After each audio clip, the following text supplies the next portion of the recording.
பக்தி ஞானமாய் செய்யும்.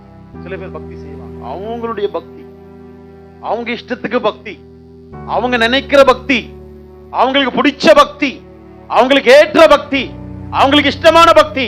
அந்த பக்தி அவங்களுக்கு உதவாது, தேவனுக்கும். பக்தி வசனம் என்ன சொல்லுது?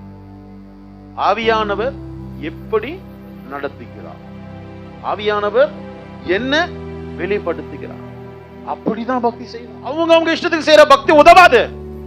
அதுக்குதான் ஞானம் வேணும். குடும்பங்கள்ல சாபம் இருக்கிறதுக்கு காரணம் என்ன? குடும்பங்கள்ல பாவம் இருக்கிறதுக்கு காரணம் என்ன? குடும்பங்கள்ல கட்டுகள் இருக்கிறதுக்கு காரணம் என்ன? குடும்பங்கள்ல தரித்திரம் இருக்கிறதுக்கு காரணம் என்ன? குடும்பங்கள்ல எப்ப பார்த்தாலும் சண்டை, காரணம் என்ன? காரணம் என்ன அப்படின்னா ஞானம் இல்ல. நிறைய கணவர்மா நினைக்கிறாங்க மனைவிகள் அடிமைகள் என்று சொல்லி. மனைவிமார்கள் கனவுல பார்த்து நினைச்சுக்கிறாங்க இவங்க பைத்தியம். மனைவிய எந்த அளவுக்கு மதிச்சு, எந்த அளவுக்கு அன்பா நீ நடத்துறியோ அதுதான் ஞானம். அதே போல கணவருக்கு உத்தரவாதம் எடுத்து ஜெபித்து, கணவருக்கு தேவையானவைகளை சந்தித்து, கணவரை கனப்படுத்தி, கணவருக்கு கீழ்ப்படிந்து நடக்கிற மனைவி ஞானம். தாய் தகப்பன் பிள்ளைகளை நடத்த வேண்டிய வழியிலே நடத்தணும். நீ ஞானத்தை கேட்டுட்டாலே you will get it everything from law. அதை தவிர மத்த எல்லாத்தையுமே என்ன பண்றோம்? கேட்க மற்றதெல்லாம் வேணாம், ஞானத்தை கேளுங்க. ஏன்னா ஞானம் தான் தேவனுடைய அறிவு, புத்தி.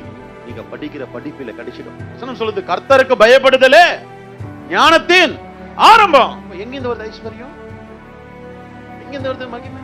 நீ தேவ சமூகத்தை விட்டு, நீ தேவனுக்கு ஏற்படுத்தின நேரத்தை விட்டு, நீ தேவனுக்கு ஆயத்தப்படுத்தின அந்த நாளை விட்டு உலகத்துல நீ ஓடி ஓடி சம்பாதிக்க போன அப்படின்னா அது உனக்கு ஆசீர்வாதத்தை தராது, அது உனக்கு செலவு தான் தரும்னு சொன்ன, நஷ்டத்தை தரும்னு சொன்ன. அதுவே அந்த நேரத்தை நீ தேவ சமூகத்துல பயன்படுத்திக்கணும் அப்படின்னா அந்த ஆசீர்வாதம் உனக்கு மாத்திரமல்ல, உன்னுடைய சந்தனத்துக்கும் உன்னுடைய சந்ததிக்கும் ஆசீர்வாதத்தை கொடுக்கும்னு சொன்ன.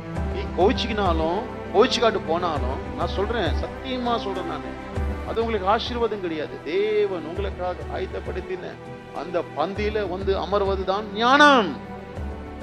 அந்த பந்தியில வந்து அமர்வதுதான் புத்தி. அந்த பந்தியில வந்து அமர்வதுதான் தேவனுக்கு பயப்படுகிற பயம். அதை நீ யூட்டிலைஸ் பண்ணி பாரு.